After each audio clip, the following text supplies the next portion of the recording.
Le jour de mon anniversaire, mes parents m'ont laissé seul à la maison dans le silence avec un simple mot et un cadeau. Je pensais que c'était une surprise. Jusqu'à ce que j'ouvre Instagram, il avait emmené mon frère en vacances de luxe comme si je n'existais pas. 2 mois plus tard, lorsqu'il a encore gâché sa vie et qu'ils sont revenus en s'attendant à ce que je répare tout, je leur ai donné la seule réponse qu'ils n'auraient jamais imaginée. Je m'appelle Megan Carter. J'avais 24 ans. Et le matin de mon anniversaire, je me suis réveillé dans une maison silencieuse, avec une note pliée sur le comptoir de la cuisine. Pas de ballon, pas de voix, pas d'odeur de café. Personne criant un joyeux anniversaire, depuis le couloir, comme le faisaient les familles normales dans les films. Juste une enveloppe blanche posée contre un petit sac cadeau, mon nom écrit dessus de la main soignée de ma mère, comme si elle avait programmé ma déception 3 jours à l'avance. J'ai ouvert la note en premier. Nous fêterons à notre retour. N'en fais pas toute une histoire. Amour, maman et papa. Je l'ai lu 2 fois, car mon cerveau refusait d'en accepter le sens. De retour d'où? Puis j'ai ouvert le sac cadeau et j'ai trouvé une bougie à 25 $. D'un magasin que je n'aimais même pas, encore emballé avec son étiquette de solde. Je suis resté là, pieds nus dans la cuisine, tenant cette bougie comme une preuve. Pendant une stupide seconde, j'ai cru que c'était peut-être un coup monté. Peut-être qu'il se cachait quelque part. Peut-être que mes parents et mon frère aîné avaient prévu une grande surprise, et que j'allais entendre des rires derrière la porte du garde-manger. Puis mon téléphone a vibré. Instagram. Mon frère avait posté une story. La vidéo s'ouvrait sur des eaux turquoises, un balcon de complexe de luxe, ma mère riant. Avec des lunettes de soleil surdimensionnées, mon père levant un verre, et mon frère souriant à la caméra comme s'il venait de gagner le monde. La légende disait, le meilleur voyage d'anniversaire en famille de tous les temps. Voyage d'anniversaire en famille. Sauf que ce n'était pas mon voyage. C'était le mien seulement de la manière la plus cruelle possible. Il m'avait laissé seul pour mon propre anniversaire et l'avait emmené à la côte, comme si je n'existais pas. Je n'ai pas pleuré au début. J'ai juste fixé l'écran jusqu'à ce que mon reflet devienne sombre sur leur visage souriant.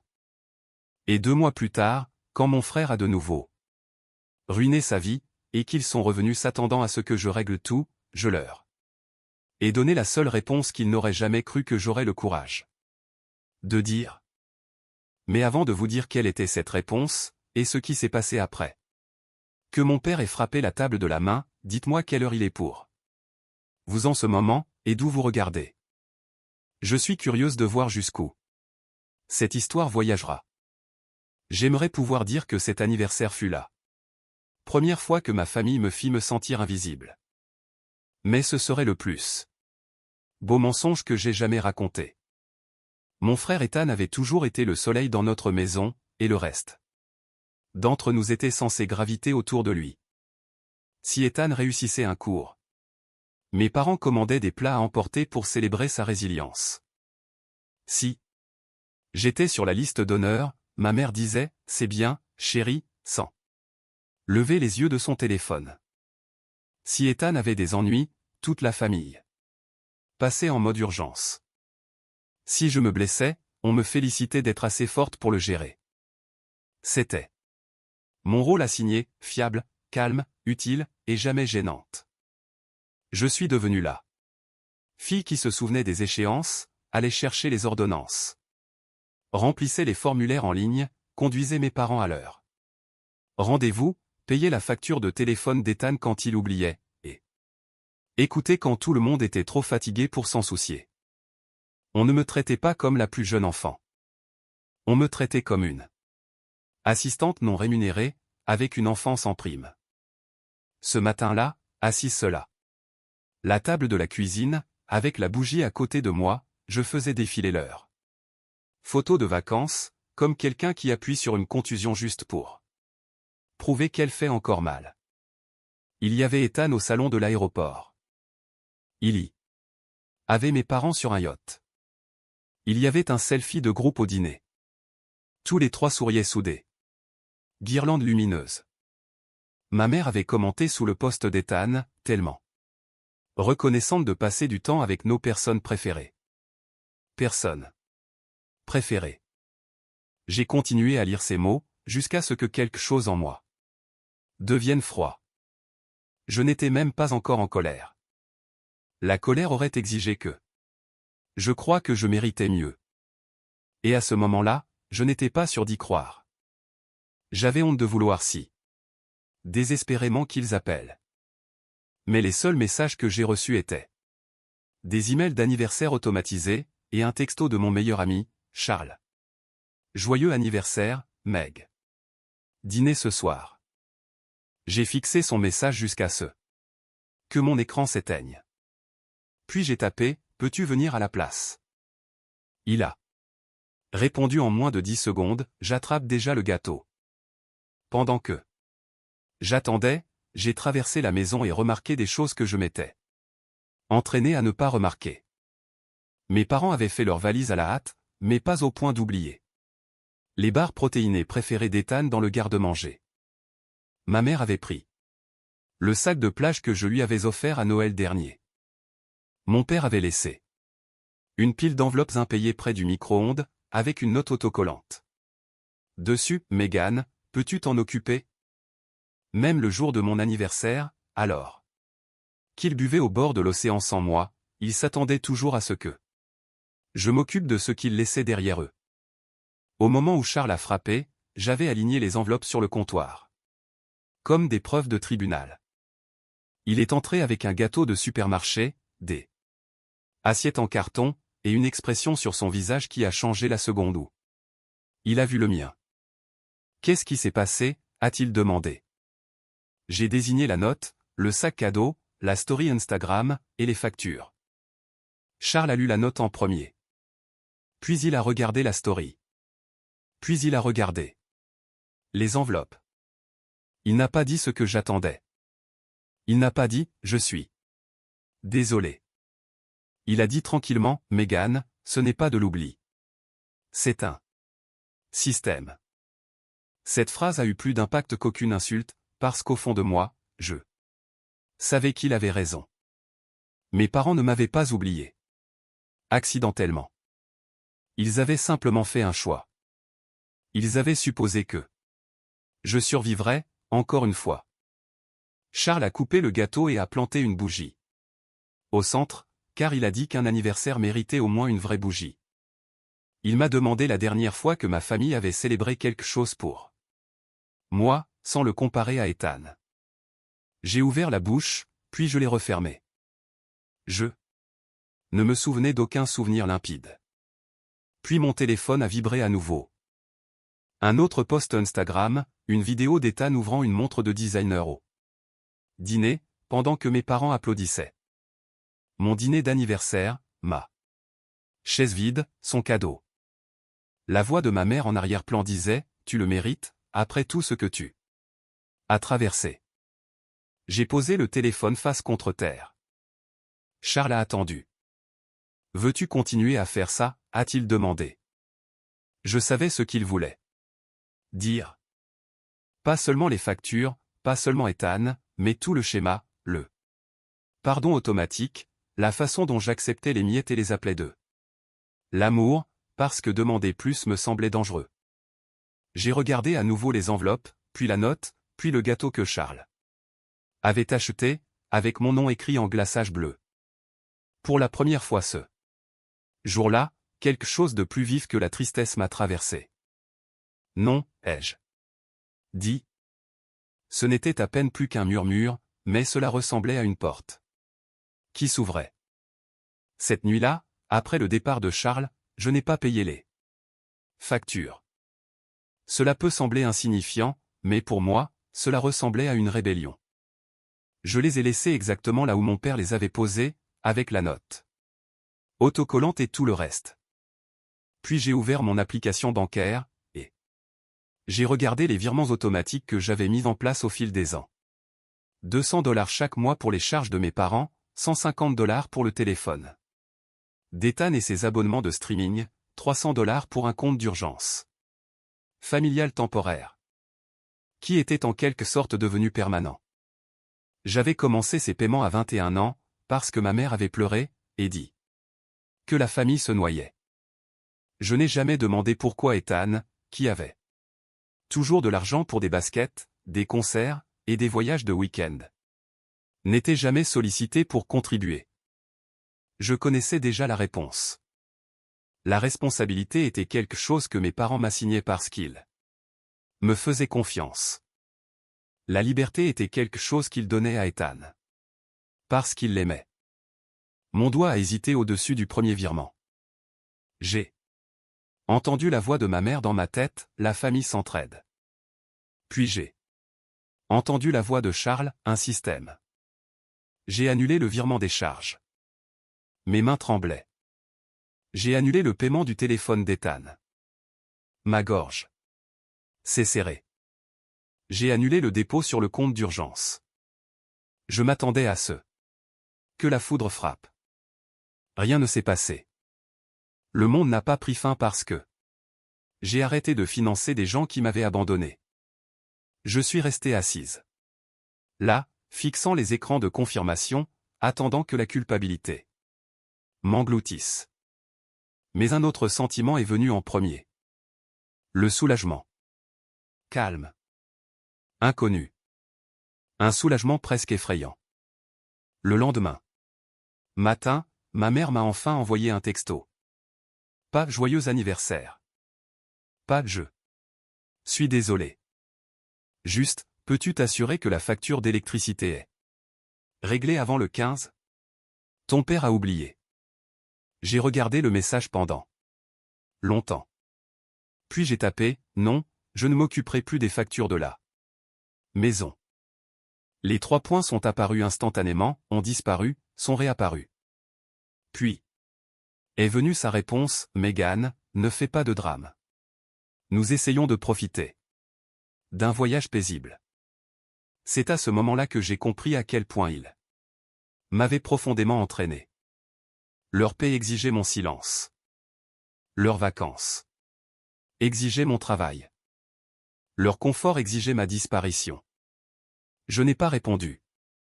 Pendant 3 jours, je les ai vus continuer à poster. Petit déjeuner à la plage, peignoir de spa, Ethan faisant du parachute ascensionnel.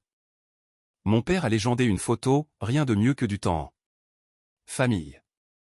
Chaque publication grattait une blessure à vif, mais je me suis forcé à ne pas commenter, à ne pas appeler, à ne pas supplier d'être vu. Au lieu de cela, je suis allé travailler. J'ai répondu aux appels de facturation. J'ai aidé des patients à démêler des demandes d'assurance. J'ai fait mon travail. Avec un calme qui m'a surprise. À l'heure du déjeuner, j'ai cherché des cours de photographie, car Charles m'avait rappelé qu'avant que ma vie ne devienne une liste d'obligations, j'aimais prendre des photos. J'aimais remarquer la lumière, les reflets, les petits moments étranges sur les trottoirs. J'avais l'habitude d'avoir un point de vue. Cette semaine-là, je me suis inscrite à un atelier de photographie documentaire le week-end, au centre d'art communautaire. Cela coûtait moins cher qu'un des dîners d'Ethan au complexe hôtelier, et j'ai encore hésité avant de payer, car dépenser de l'argent pour moi me semblait voler. Mais j'ai cliqué sur confirmer. Lorsque l'email d'inscription est arrivé, j'ai pleuré tranquillement dans la salle de bain de la salle de pause. Non pas parce que j'étais triste, mais parce que j'avais fait quelque chose que personne dans ma famille ne pouvait utiliser. Au cours des semaines suivantes, ma vie a changé d'une manière qui ne paraissait pas dramatique de l'extérieur. J'ai arrêté de répondre à chaque message familial en 30 secondes. J'ai arrêté de m'excuser quand je n'avais rien fait de mal. J'ai arrêté de vérifier les comptes d'Ethan pour m'assurer qu'il n'avait pas encore dépassé son découvert. J'ai laissé les avis de retard être des avis de retard. Mes parents sont revenus de vacances avec les épaules brûlées par le soleil, des bracelets de complexe assortis, et une valise pleine de cadeaux pour les amis d'Ethan. Mon cadeau était un aimant de réfrigérateur de l'aéroport. Ma mère me l'a tendu comme une offrande de paix. Nous t'aurions apporté quelque chose de plus joli, a-t-elle dit. Mais tu as rendu les choses inconfortables en refusant d'aider avec les factures. J'ai tenu l'aimant dans ma paume. Il disait, j'aurais aimé que tu sois là. J'ai failli rire. Non, ai-je dit, en le posant sur le comptoir.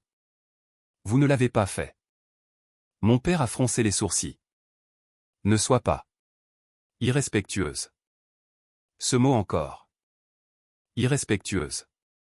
Dans ma maison, l'irrespect signifiait remarquer la vérité à voix haute.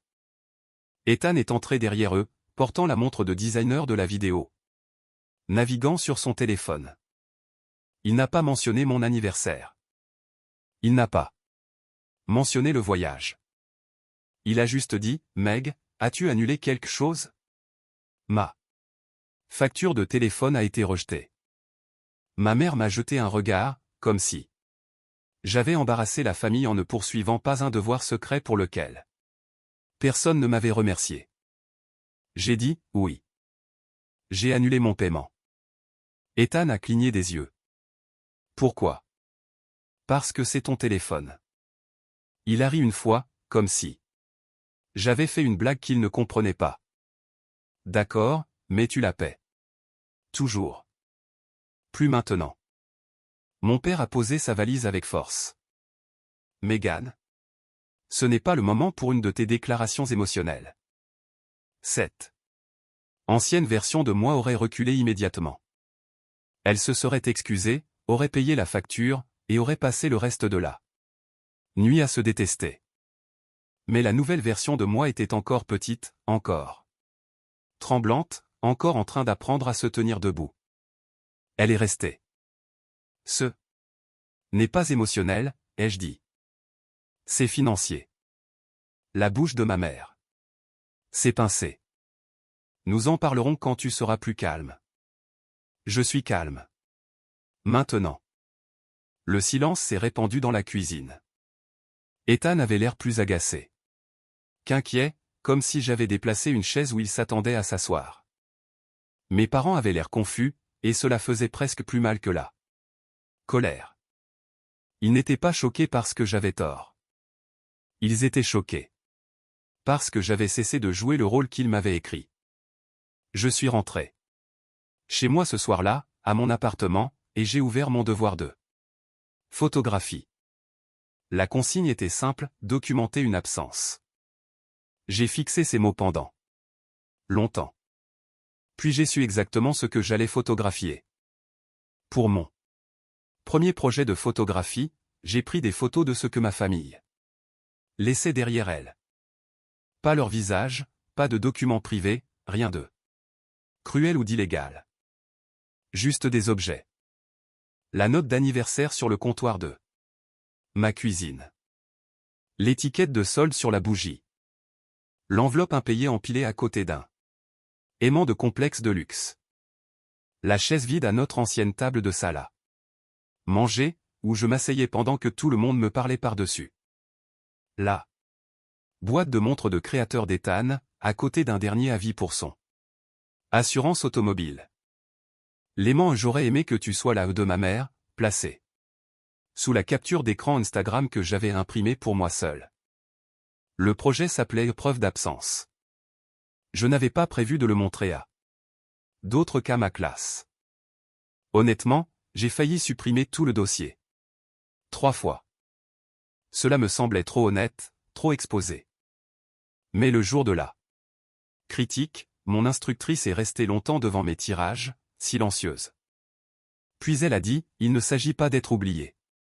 Il s'agit d'être utilisé et effacé en même temps. J'ai dû baisser les yeux. Car j'avais peur que toute la classe voie mon visage s'effondrer.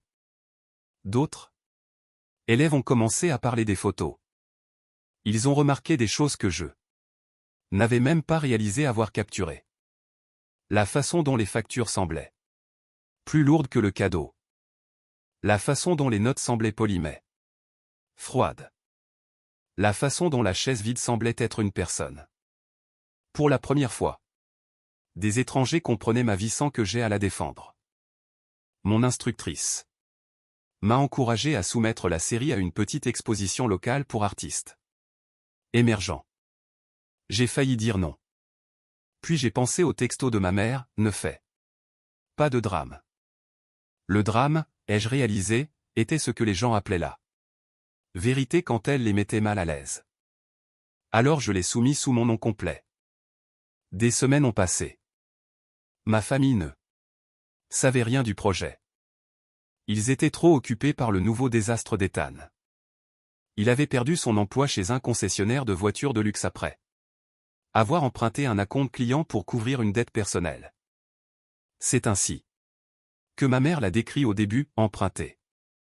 Plus tard, quand l'histoire a filtré par un cousin, j'ai appris qu'il avait pris de l'argent qu'il n'avait pas le droit de toucher, avait essayé de le remplacer avant que quiconque ne le remarque, avait échoué, puis avait pleuré auprès de mes parents que son manager l'avait piégé. Mes parents sont entrés en mode de sauvetage complet. Mon père a appelé un vieil ami qui connaissait quelqu'un dans les services juridiques. Ma mère a demandé conseil à des proches, en omettant soigneusement la partie où Ethan avait fait un choix. Et puis les appels ont commencé à arriver, vers moi. Au début, je les ai ignorés. Puis sont venus les textos, Megan, réponds à ton téléphone. C'est grave. Ton frère a peur. Nous avons besoin de toi pour nous aider à organiser les documents. Tu es doué pour ça. Pas une seule fois quelqu'un n'a demandé comment j'allais. Pas une seule fois quelqu'un n'a mentionné que 2 mois plus tôt, il m'avait abandonné le jour de mon anniversaire, et m'avait dit de ne pas en faire toute une histoire. J'ai finalement répondu. Quand mon père a appelé depuis le téléphone de ma mère. Probablement parce qu'il savait que je ne prendrais pas le sien. Megan, a-t-il dit, sans un bonjour. Nous avons besoin que tu viennes ce soir. La situation d'Ethan est compliquée, et tu es meilleur avec les dossiers. Nous avons besoin de relevés, de chronologie, peut-être une lettre à son employeur. Tu peux faire en sorte que cela ait l'air professionnel. Je me suis assis sur mon lit, mon appareil photo à côté de moi, l'écoutant m'assigner une nouvelle urgence, comme s'il me donnait une tâche ménagère. Ethan a-t-il pris l'argent, ai-je demandé. Mon père a inspiré brusquement. Ce n'est pas la question. Ça y ressemble pourtant. Il a fait une erreur. Alors il doit y faire face. Ma mère a attrapé le téléphone. Comment peux-tu être si froide? C'est ton frère. C'était ça. La phrase de la famille, celle qu'ils utilisaient comme une clé pour déverrouiller ma culpabilité. J'ai fermé les yeux. Je me suis imaginé à 21 ans, envoyant de l'argent que je ne pouvais pas me permettre. À 22 ans, ramenant Ethan à la maison après qu'il se soit trop enivré à une fête, et que mes parents m'aient supplié de ne rien dire. À 23 ans, réécrivant son CV pendant qu'il jouait à des jeux vidéo dans la pièce d'à côté. À 24 ans, me réveillant seul le jour de mon anniversaire, pendant qu'il ouvrait une montre sous les lumières du complexe hôtelier. Je ne suis pas froide, ai-je dit. J'ai fini. Ma mère est restée silencieuse. Mon père a dit, fini avec quoi?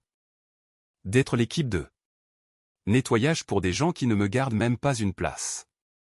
Il a commencé à élever la voix, mais j'ai raccroché avant que l'ancienne peur ne revienne. Cette nuit-là, j'ai reçu 26 appels manqués. Le lendemain matin, Ethan m'a envoyé un message directement pour la première fois depuis des semaines. Je sais que tu es en colère à cause de l'anniversaire, mais c'est ma vie. J'ai fixé ces lettres capitales. Mon anniversaire avait été une chose. Ses conséquences étaient la vie. J'ai répondu, alors traite ta vie comme si elle t'appartenait.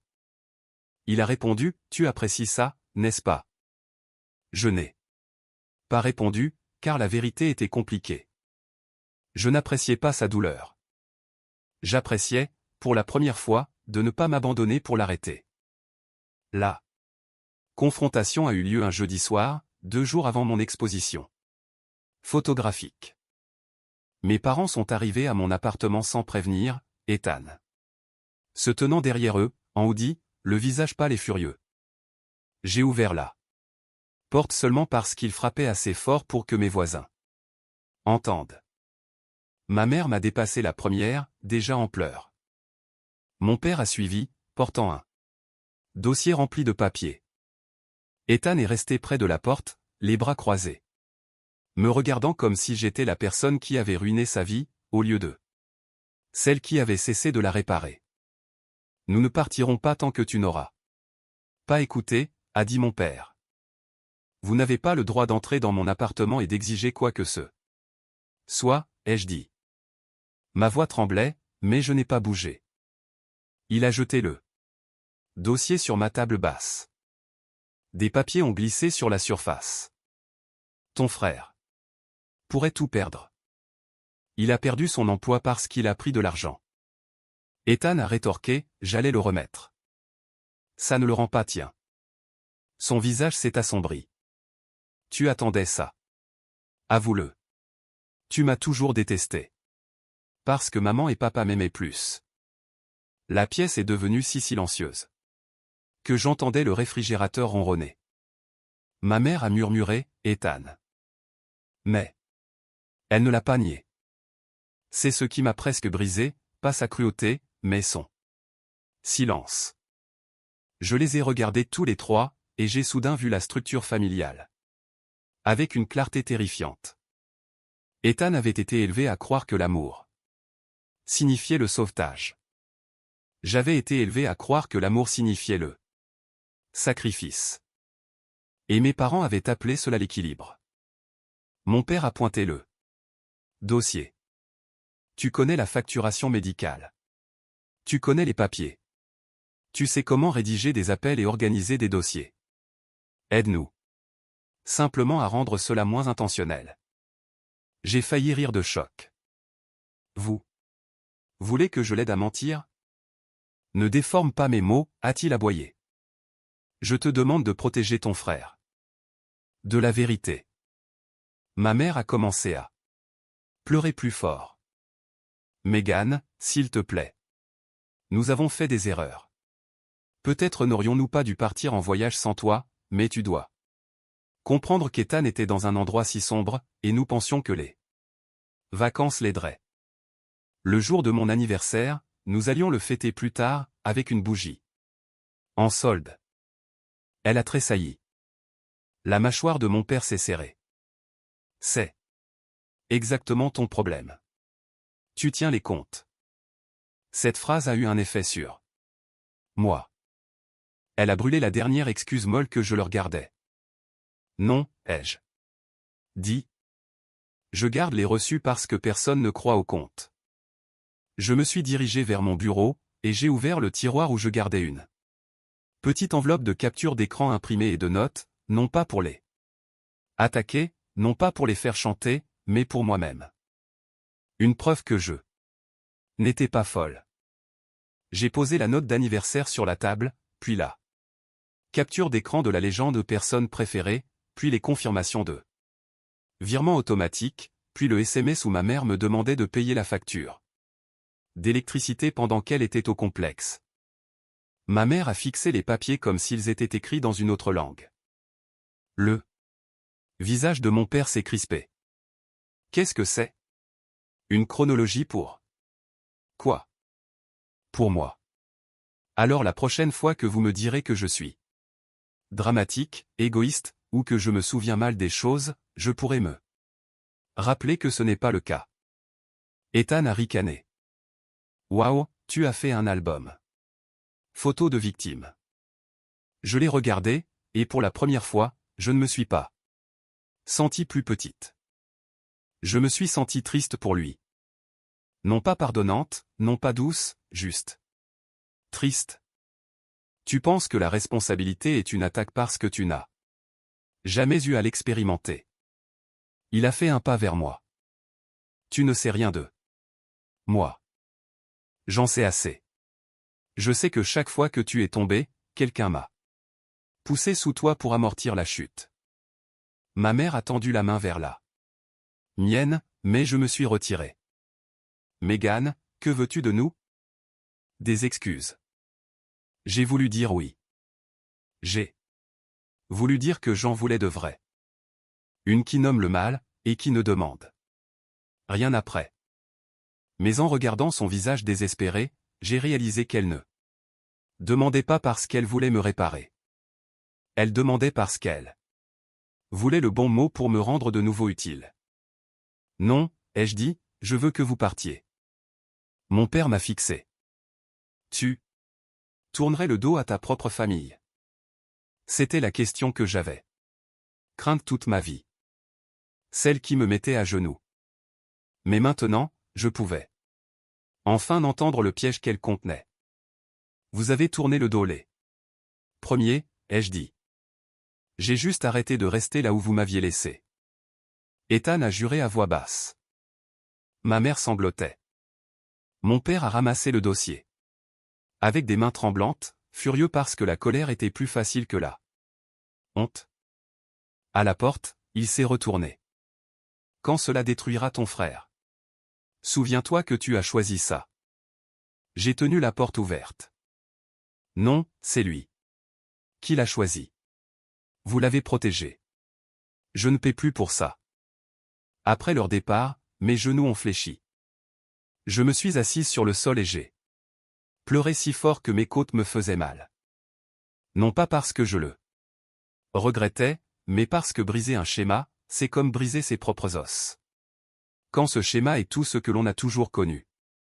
2 jours plus tard. J'étais dans une petite galerie, mes photographies accrochées au mur, et mes mains tremblaient autour d'un gobelet d'eau. Preuve d'absence avait été placée près du centre de l'exposition. Je m'attendais à ce que les gens passent rapidement, peut-être qu'ils jetteraient un coup d'œil à la note d'anniversaire, peut-être qu'ils penseraient que c'était trop personnel ou trop discret. Au lieu de cela, ils se sont arrêtés. Ils ont lu. Ils ont regardé. Certains sont restés plus longtemps que je ne pouvais le supporter. Une femme en manteau bleu marine est restée devant la photographie de la chaise vide pendant près de 5 minutes, puis s'est tournée vers moi et a dit « Je connais cette chaise. » Je n'ai pas demandé ce qu'elle voulait dire. J'avais déjà compris. L'absence a un langage, et plus de gens le parlent que nous le pensons.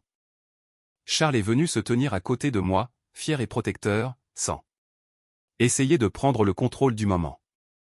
Mon instructrice m'a présenté à un rédacteur local, qui dirigeait un magazine d'art communautaire. Elle m'a demandé si je serais prête à parler de la série pour un petit article sur le travail émotionnel dans les familles.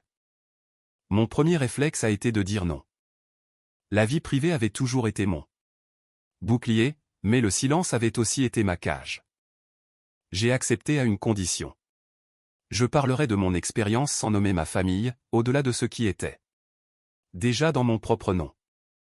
L'article a été mis en ligne une semaine plus tard. Il n'est pas devenu viral au sens large d'Internet, mais dans notre ville, il a voyagé assez vite. Les gens le partageaient avec des légendes comme « ça a frappé fort » et « certaines filles sont traitées comme des parents de secours ». Ma famille l'a vu. À midi. Ma mère a appelé la première. Je n'ai pas répondu. Mon père a envoyé un texto, tu nous as humiliés publiquement. J'ai répondu, j'ai dit la vérité. Sur ma propre vie. Il a répondu, les gens savent que c'est nous. J'ai tapé, alors peut-être demander pourquoi ils reconnaissent ce comportement. Il n'a pas répondu. Cette même semaine, la situation d'Ethan s'est aggravée. Son ancien employeur a refusé de clore l'affaire discrètement, à moins qu'il ne rembourse l'argent manquant, et ne signe un accord admettant une faute. Mes parents avaient déjà épuisé leurs économies à cause des vacances, de la consultation de l'avocat, et des dettes impayées d'Ethan. Pendant des années, ils avaient supposé que je serais la réserve cachée. Mais la réserve avait disparu, non pas parce que je n'avais pas d'argent, mais parce que J'avais finalement décidé que mes économies n'étaient pas un extincteur familial. Ma mère est venue à mon lieu de travail pendant le déjeuner, un après-midi pluvieux. Elle semblait plus petite que d'habitude, sans maquillage. Les cheveux rentrés sous une capuche. Pendant une seconde douloureuse, j'ai vu la mère que j'avais toujours voulu protéger. Puis elle a ouvert la bouche. Megan, j'ai besoin que tu fasses un prêt. Je l'ai fixé. Non. Elle a cligné des yeux comme si je l'avais giflé. Tu n'as même pas demandé combien. Parce que la réponse ne dépend pas du montant. Elle a regardé autour du parking, embarrassée par mon calme. Ton frère pourrait avoir un casier judiciaire. Alors il a besoin de conseils juridiques, d'un plan de remboursement et d'un travail, pas de mon crédit. Il ne peut pas gérer ça en ce moment. Alors, il a besoin d'apprendre. Son visage s'est tordu. Tu as l'air si dur. Non, maman. J'ai l'air de quelqu'un qui comprend enfin les taux d'intérêt. Elle a commencé à pleurer, mais cette fois ses larmes ne m'ont pas ému de la même manière. Je m'en souciais. C'était la vérité gênante. Je m'en souciais toujours, mais ce soucier ne signifiait plus lui tendre une armée appelait cela de l'amour. Sais-tu ce que les gens disent à cause de tes photos, a-t-elle murmuré. Ils pensent que nous étions cruels. Je l'ai regardé, la pluie tambourinant contre le capot de ma voiture. L'étiez-vous? Elle n'a pas répondu. Ce silence était plus fort qu'aucune confession. Elle est partie sans le prêt. Ce soir-là, Ethan est arrivé seul. Il n'a pas frappé comme mes parents. Il s'est tenu devant mon immeuble et a envoyé un SMS, on peut parler? Juste nous deux. J'ai failli l'ignorer. Puis je suis descendu, non pas parce que je lui devais de le secourir, mais parce que je voulais savoir s'il y avait quelque chose de réel sous l'arrogance. Il avait l'air épuisé. Pour une fois, il n'y avait pas de numéro, pas de rictus, pas d'éclat de garçon. En or. J'ai vu les photos, a-t-il dit. D'accord. Celle de la chaise vide m'a chamboulé. J'ai attendu. Il s'est frotté le visage. Je ne savais pas que c'était si grave. L'ancienne moi l'aurait réconforté immédiatement. La nouvelle moi est restée silencieuse assez longtemps pour que l'inconfort fasse son travail. Je veux dire, je savais qu'il me préférait, a-t-il admis. J'aimais ça. Je faisais comme si je ne le remarquais pas parce que le remarquer signifierait que je devais abandonner quelque chose. C'était la première chose honnête qu'il m'avait dite depuis des années. Cela n'effaçait rien, mais cela importait. Je ne paie pas ta dette. J'ai dit, je sais. Je n'appelle pas ton employeur. Je sais. Je ne répare pas ça. Ses yeux étaient humides, mais il a hoché la tête. Je sais. Nous sommes restés là sous les lumières de l'appartement, tandis que la pluie assombrissait le trottoir.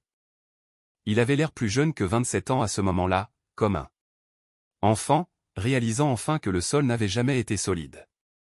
Je ne sais pas quoi faire, a-t-il dit. J'ai pris une inspiration. Alors commence par là. Vérité. Admets ce que tu as fait. Demande un plan de paiement. Trouve n'importe quel travail qui t'embauchera. Va en thérapie si tu peux. Arrête de laisser maman et papa transformer les conséquences en urgence. Il a eu un petit rire amer. Tu fais ça à l'air simple. Ce n'est pas simple. C'est juste à toi. Il m'a regardé longtemps. Tu me détestes? J'aurais pu dire oui, et peut-être qu'une partie de moi l'aurait pensé, mais la haine me semblait trop lourde à porter pour quelqu'un que je n'étais plus prête à soutenir. Non, ai-je dit. Mais je ne te fais pas confiance, et je ne veux plus que ma vie soit construite autour de tes erreurs. Il a hoché lentement la tête. Comme si chaque mot lui coûtait quelque chose. Faire. Quand il est parti, je ne me suis pas sentie triomphante. Je me suis sentie propre. Il y a une différence. Le triomphe est bruyant. La liberté, du moins au début, est silencieuse. La vraie vengeance n'était pas que ma famille souffre. Ce n'était pas Ethan qui signait l'accord de remboursement. Ce n'était pas mes parents qui vendaient la montre de vacances pour couvrir une partie de sa dette. Ce n'était pas mon père qui annulait son adhésion au club de golf, après des années à me dire que le sacrifice était un élément de caractère. Ce n'était même pas ma mère, assise en face de moi 3 semaines plus tard, dans un café, fixant son thé intact, disant enfin, « Je suis désolé de t'avoir laissé le jour de ton anniversaire. » Sans ajouter de demande après. La vraie vengeance, c'était que je n'avais plus besoin de leur reconnaissance pour prouver que j'avais été blessé. Pendant des années, j'ai pensé que la justice ressemblerait à une scène dramatique, des voix qui s'élèvent, des larmes, quelqu'un qui supplie, quelqu'un qui admet que j'avais eu raison depuis le début. Mais la justice est venue plus silencieusement que cela. Elle est venue quand j'ai payé mon propre loyer, et que je n'ai pas envoyé l'argent restant à Ethan. Elle est venue quand j'ai acheté un meilleur appareil photo, au lieu de couvrir la facture en retard de mes parents. Elle est venue quand j'ai laissé mon téléphone sonner pendant une urgence familiale qui n'était pas vraiment la mienne. Elle est venue quand j'ai regardé les excuses de ma mère, et que je ne me suis pas précipité pour la réconforter. Au café, elle a pleuré. Pas bruyamment, pas de manière théâtrale, juste en silence, les mains jointes autour de la tasse. Je pensais que tu étais plus forte, a-t-elle dit. J'ai presque souri parce que cette phrase contenait toute la tragédie. Je l'étais, lui ai-je dit, c'est pourquoi tout le monde continuait à me mettre du poids. Elle a hoché la tête, mais je ne savais pas si elle comprenait pleinement. Peut-être qu'elle ne le ferait jamais. Les excuses de mon père sont venues plus tard, dans un email qui ressemblait au début à un mémo professionnel, rigide et maladroit. Il a écrit qu'il avait confondu ma fiabilité avec le consentement. Cette phrase m'est restée. Ce n'était pas de la poésie, mais c'était le plus proche qu'il ait jamais été de nommer la vérité. Je ne l'ai pas pardonné immédiatement. Je n'ai pas repris mon rôle familial. Je n'ai pas commencé à assister à tous les dîners ni à répondre à tous les appels. J'ai dit à mes 2 parents que s'ils voulaient une relation avec moi, elle devrait être construite sans argent, sans culpabilité, et sans Ethan comme centre de chaque conversation. Ma mère a semblé blessée par cela. Mon père a semblé mal à l'aise. Ethan, étonnamment, a eu l'air soulagé. Il a d'abord trouvé un emploi en entrepôt, puis a commencé des quarts de week-end dans un magasin de pièces automobiles. Ce n'était pas glamour. Il détestait ça. Il se plaignait. Mais il a payé lui-même la première tranche de sa dette. Et quand ma mère a essayé de m'appeler pour me dire à quel point c'était difficile pour lui, je l'ai arrêté. Dis-lui que tu es fier de ses efforts, ai-je dit, ne me demande pas d'adoucir ça. Ma série de photographies a continué de s'étoffer. L'article 2 magazine a mené à un petit projet rémunéré, documentant les aidants et les travailleurs invisibles dans notre communauté. Puis un autre, puis une demande de parler au centre d'art, sur la narration à travers les objets personnels. Je travaillais toujours à mon emploi de facturation, mais ma vie avait maintenant une seconde pièce en elle.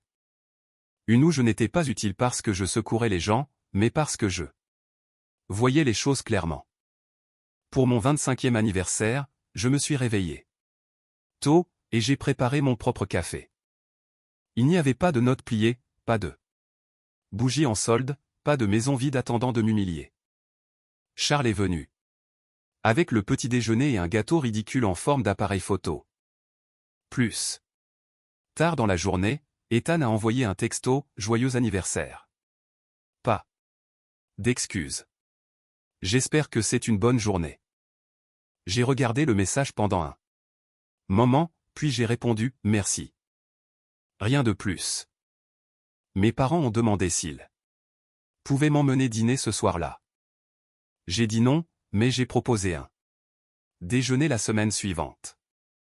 Non pas parce que je voulais les punir pour toujours, mais parce que j'avais des projets ce soir-là avec des gens qui m'avaient choisi, sans avoir besoin d'une crise d'abord. C'était la limite qu'ils devaient apprendre. L'accès à moi n'était plus automatique. L'amour ne signifiait pas une entrée illimitée. La famille ne signifiait pas la reddition. Au dîner avec mes amis, j'ai regardé autour de la table, et j'ai ressenti quelque chose que je n'avais pas ressenti depuis des années. L'aisance. Personne ne m'a demandé de régler une facture. Personne ne m'a comparé à Ethan. Personne ne m'a tendu une responsabilité déguisée en affection. Nous avons ri. Jusqu'à ce que les lumières du restaurant s'éteignent. Quand le serveur a apporté le gâteau, tout le monde a chanté trop fort, faux, complètement sans honte. J'aurais dû me sentir gêné. Au lieu de cela, je me suis laissé célébrer. Cela semble simple, mais pour quelqu'un comme moi, c'était une révolution. Plus tard ce soir-là, j'ai posté une photo du dîner. Juste moi, souriante, du glaçage sur ma fourchette, entouré de gens dont je n'avais pas besoin de recadrer les visages pour cacher la vérité. La légende disait, présente. Ma mère a aimé en quelques minutes. Ethan a aimé 1 heure. Plus tard. Mon père n'aimait pas les publications, mais il a envoyé un texto.